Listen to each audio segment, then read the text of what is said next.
Matamna lepa leitana satkibana haujikti thenglaba misik miracle tarktraba aying nongyai chabuk haibadu oirakle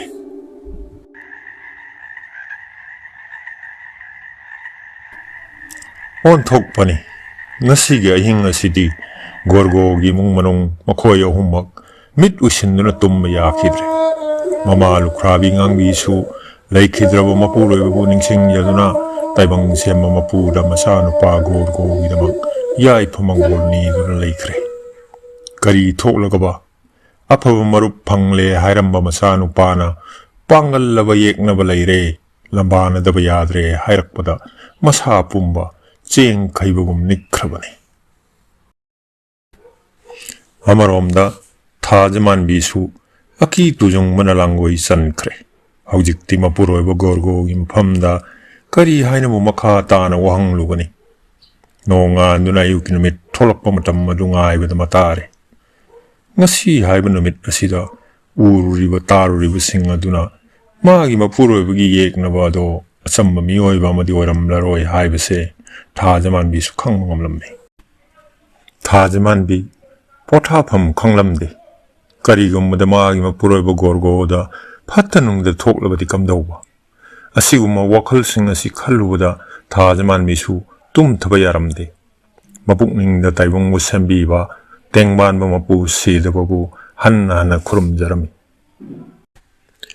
amaromda gorgo su tum thabadi yaramde adubu ngasidi mangonda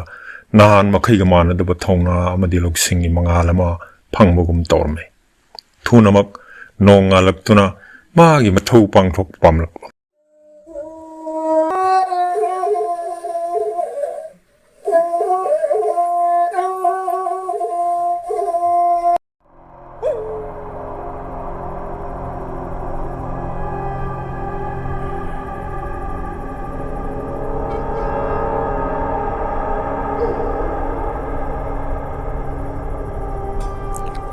Mapandra di misik mirakon tadraba hing chau asida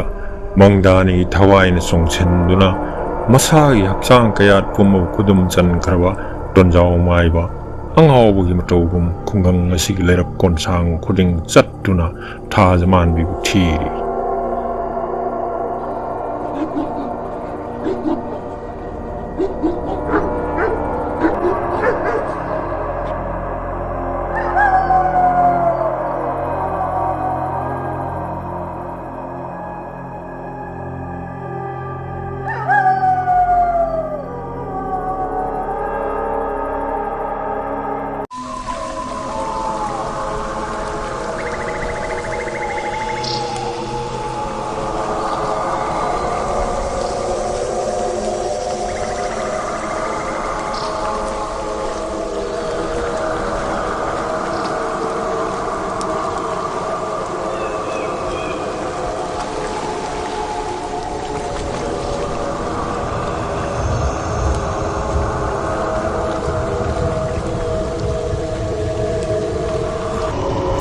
Mamay thangdari tonjau maiba satpa makai satluraga kungang asi khunjinda hauba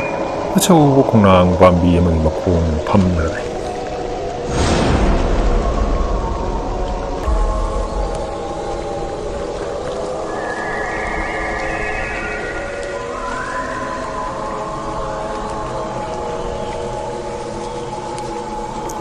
Maruk mangdani nahaki thawaina lairam lengi kesum sangoriba amam lokta bandi yamoina laibri yeng mangamnabadagi kargi makai sapaga lahaina taibang malang panasida yamna wan lamjing rakkibri kudong chaba mikup ama phangmadagi taibang oiba si haksang kayat pungba na kudong chale adu moinamak namu taibanggi thawai yauriba haksang amabu nahana matam chupagi nasari haksang amabu koi pupuduna angawa magimataw chatpati yaroi Masari thawai miyal yauriba namu taibang namagi haksang ahang pata amagum sisinarabadi nasari apaga oidabada nattana igi sa apaga oiraroi Lairam len na makuning tawai kam mangdingay tunamak miram len na si tharokay mangdani nakinatawa sidi ayak makatana nakinating pangamnarabadi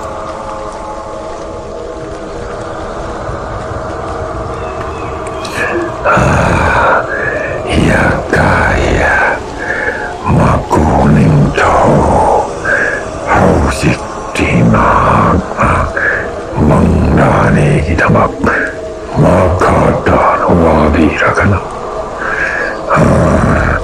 to namak ay kulob yayoy panglagani ay to namiti yay pumba ngam namak panjalab lagani Otam madulay na kamlaw na marolong masi jay torok pagay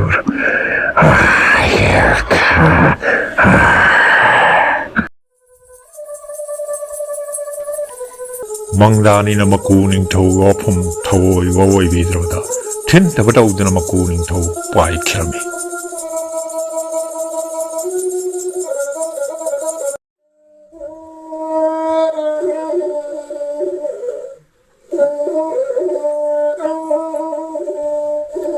Amaromda nong alamday matam yawruklabada gorgo magi mangtak oina lining tone piramba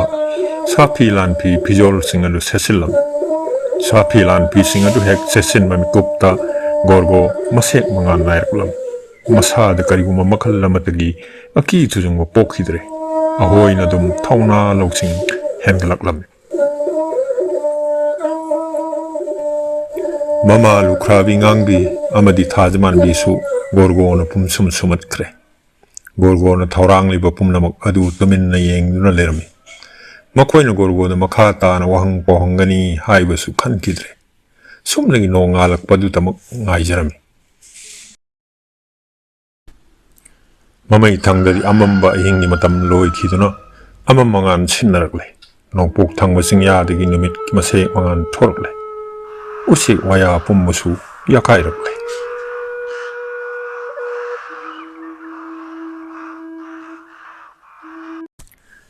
Lunti numit kuringidi numit hek tholakpada gorgo magi aseng masaktam na hek tamak anjallapani adubu ngasidi magi ahingi saktam maluda anumuk leramni matawadu buda mamangangbi amasung Thajmanbi yamna ngaklak loinana kari thok kadaba haina yamna mi pairami Ima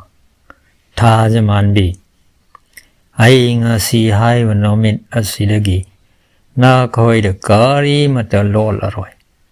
aseng bado loi na hai do lage khudong thi banang ni hai ki bana asuk koi ba matam se kana mata da hai dok tan khang lak bani haujik ti ai khang ba yam ware ma na khoi ani dai wari silli ra ba matong da Aidi yom masida laibadi yaroi yamna thapna chen batari lining thongna chanbi dana yamna thuna halakpa oijage ma gorgo inal makai ga manada pamatau sing amadi mahakna hairibu wafam sing asi taawda mani mamawani yamna ngaklam aduga yamna sukirami adubu gorgo na makoyani bu wadana ba amasung akiba matusu leitana ba themjallami Mama itangdadi gorgo na kamdaw na party mpham amada lu thumluba amadi kamdaw na sanai khudop yewi adu phanglakki haibagi asengba wari sing ado mama ngangbi amadi magi nupi Thajmanbi gi mphamda liduna tahlaklamai Maung maram khangdana lu thumlibani haiduna thumlamba lu adu thangatuna yenglubada nga yawrambada haraujakhiba nga sing adu mama ngangbi da yengalubada kaya da haraujagani khanjakhibasing aduga thangnuba mikupta luda yawriba nga amana taibang mirol ngangduna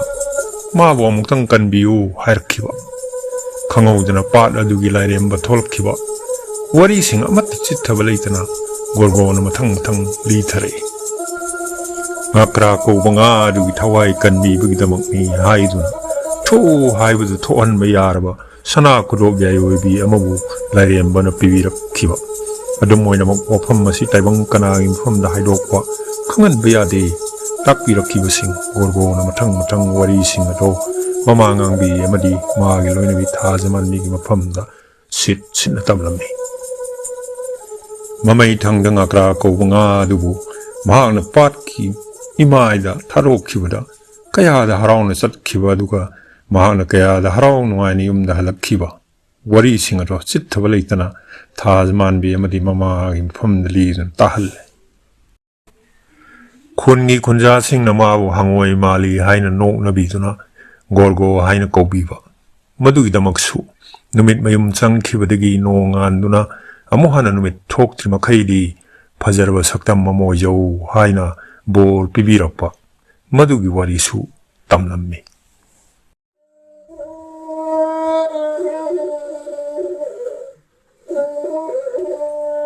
ꯀꯅꯥꯒꯤ ꯃꯐꯝꯗꯁꯨ ꯂꯤꯊꯣꯛ ꯇꯝꯊꯣꯛꯄ ꯌꯥꯗꯦ ꯍꯥꯏꯔꯤꯕ ꯋꯥꯔꯤꯁꯤꯡ ꯑꯁꯤ ꯂꯤꯕ ꯍꯦꯛ ꯂꯣꯏꯕꯒ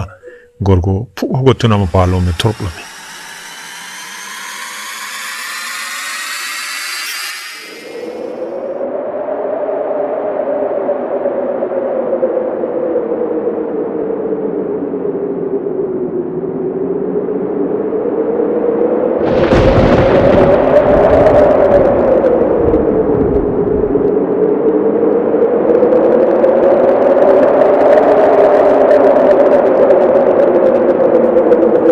ꯃꯃꯩ ꯊꯪꯗꯗꯤ ꯊꯧꯔꯥꯡ ꯄꯨꯝꯕ ꯂꯣꯏꯔꯕꯗ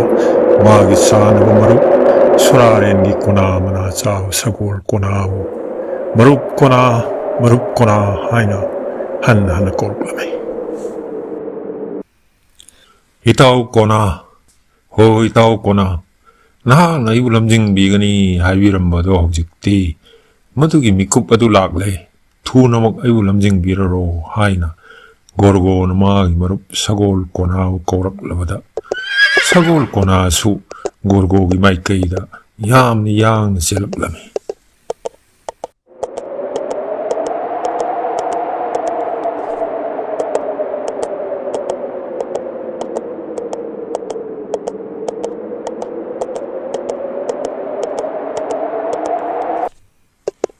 ꯌꯥꯝꯅ ꯊꯨꯅꯃꯛ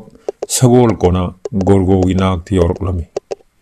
ꯒꯣꯔꯒꯣꯁꯨ ꯊꯤꯟꯊꯕ ꯇꯧꯗꯨꯅ ꯃꯥꯒꯤ ꯃꯔꯨꯞꯀꯤ ꯃꯅꯝꯗ ꯆꯣꯡꯈꯠꯂꯝꯃꯤ꯫ ꯏꯇꯥꯎ ꯀꯣꯅꯥ, ꯍꯧꯖꯤꯛꯇꯤ ꯏꯇꯥꯎꯅ ꯑꯩꯕꯨ ꯂꯝꯖꯤꯡꯕꯤꯔꯣ꯫ ꯏꯇꯥꯎꯒꯤ ꯃꯇꯦꯡ ꯅꯠꯇꯅꯗꯤ ꯑꯩꯅ ꯃꯪꯂꯥꯟꯕꯨ ꯈꯛ ꯃꯥꯌꯣꯛꯅꯕ ꯉꯝꯒꯗꯕ ꯂꯩꯇꯦ꯫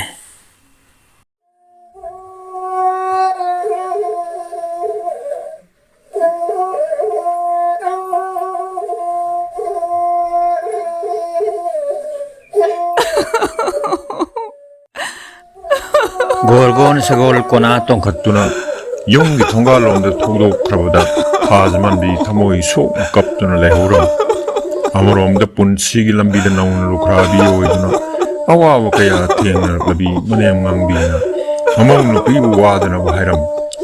ꯋꯥꯔꯨꯗꯨꯅ ꯀꯥꯟꯅꯔꯔꯣꯏ, ꯄꯨꯝꯅꯃꯛ ꯑꯁꯦ ꯇꯥꯏꯕꯪ ꯁꯦꯝꯕ ꯃꯄꯨꯒꯤ ꯅꯣꯡꯗꯝ ꯈꯣꯟꯅꯤ, ꯃꯄꯨ ꯃꯥꯕꯨ ꯅꯤꯡꯖꯗꯨꯅ ꯃꯆꯥꯒꯤ ꯃꯪꯒꯣꯜꯇꯕꯨ ꯅꯤꯖꯔꯁꯤ ꯍꯥꯏꯅ ꯃꯃꯧꯕꯨ ꯊꯦꯝꯖꯤꯜꯂꯝꯃꯤ꯫ ꯑꯃꯔꯣꯝꯗ ꯉꯁꯥꯏ ꯃꯈꯩ ꯈꯨꯟꯒꯤ ꯈꯨꯟꯖꯤꯜꯒꯤ ꯅꯥꯔꯛ ꯃꯣꯡꯁꯣꯡꯗ ꯇꯥꯗꯨꯅ ꯂꯩꯔꯝꯕ ꯇꯨꯟꯖꯥꯎ ꯃꯥꯏꯕ ꯍꯧꯒꯠꯂꯛꯂꯝꯃꯤ꯫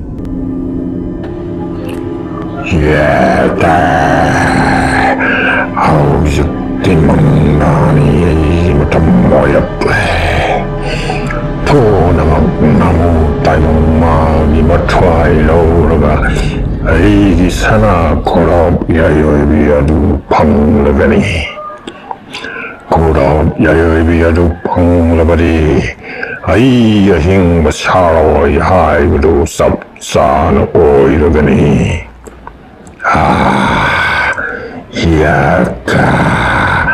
ꯅꯃꯨ ꯇꯥꯏꯕꯪ ꯃꯥꯅꯕꯨ ꯀꯔꯥꯏ ꯌꯧꯅ ꯆꯠꯀꯅꯤ?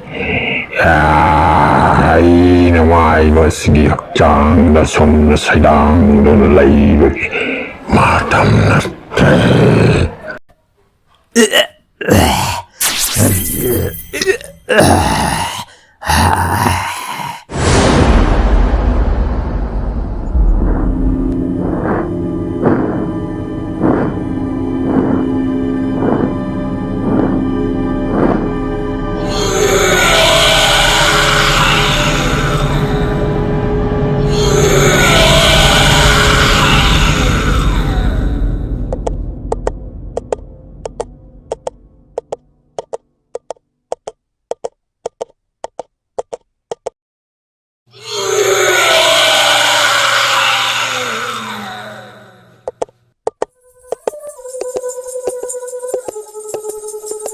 망다니 땀티라바 아노우가 석담하마 오이리바 싱라에 두는 gorgo 타와에 라오라가 사나쿠도 배요비 아두고 라오나나바 레이탁 레이카 코온두나 따나라바 시더디 사고올 꼬나수 아티야 탁다 레이신 마락 룽칫기 마망 타나 센 빠이빠이락라미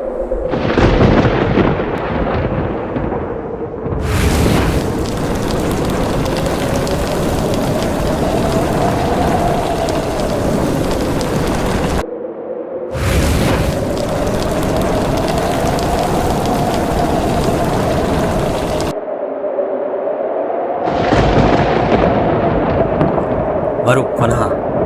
ay di karibu suki balay tre, laibak na tamba maleram lani. No mo tapo pumasani, ni siba hong nante, mangdani tak tapay kat piyo, magi manam na song taraga, ay hitang sang na sina, mako kasi tong na lengsen ge. Mangdani di, ay kita na tanang, male masiyet na mani ay na, lining tong na takpira mani. Nati, itaw gorgo. Naptago, madu hektamak yaroy. Matik mayay sa okrawa mangdani ni. Sayiraba matong asida. Kasi yung na matik mayay layriwa si Dianti. Maning ngay matamda. Kariwa yung mani habidaw. Kandiyo, itaw. Kaibiko, itaw idamakta. Sa pagadaba, mapamamatang niyo kisi.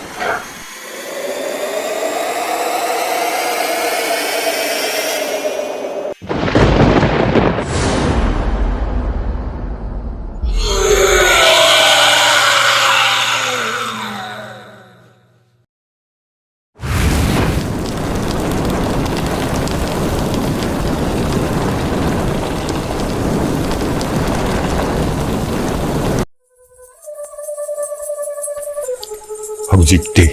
mangdani na panamak matik magul laygo ijerabasu mamang makta layrigo magi lambigo theng layba angak po thongjaw dubdi hangba natraga thugay mamkhidre thongjaw asiga thingmabu landuna gorgon chatpangam khribasima sana kudo bebi adugi mapan naidruba magunani haibase mangdani su khanglambe amaromda mangdani na yamna libadi Kamdauna namu taibang oibo gorgona lairam len gi luroba mafam singa si khanglam libno haiwa sini aduga magi sadong oriba angau masu gi sagola sina kanano masidi samcham bataibang gi sagola madi oiroi panamak haiduna su taibang oibo mahangna kaya koina mafam masil laiba ngamane mana khang waduna tholakpado mikup naum singna ngairage haibase mangdani na khalaklame Amaromda sagol konana gorgo da hairi itaw gorgo ai thaudang di taw na sama kanjagadaba asiguma mafam ama yong purpa sini itaw ten gadaba wa kudong chadu sing ai na punamak ngaktok kan thokpugi pangal di aingon da laite itaw na ngak thongyaw asi wang ma de lan thok ludri makai di mangdani mafam masida sangak padi oi thoktre matik magul lairaba Aki tujong laba, masin na may bulkam liba singlay saktam lauraba, mangdani ko ba siba leram lengi saroy makutagi kanbi na. Asikom ba soy ngam laroy daba, masabu kanjara kadaba mapam mamada pubira kuidamak, gorgo na su, magi marup sagol konabu, hanna tagalami.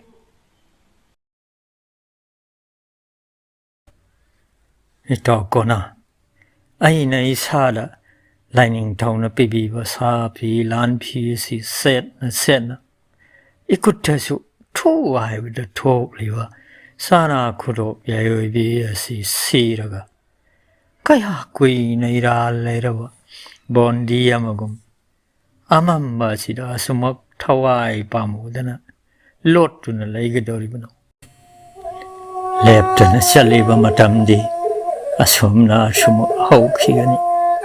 Ay himay baktirbi ma lukhrabi aduga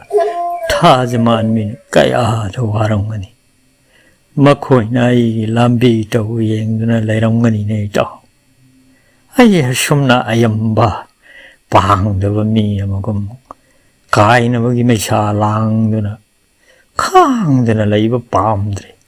sirabasu sanglasu mangdani galan thingna pamlak le ne thaw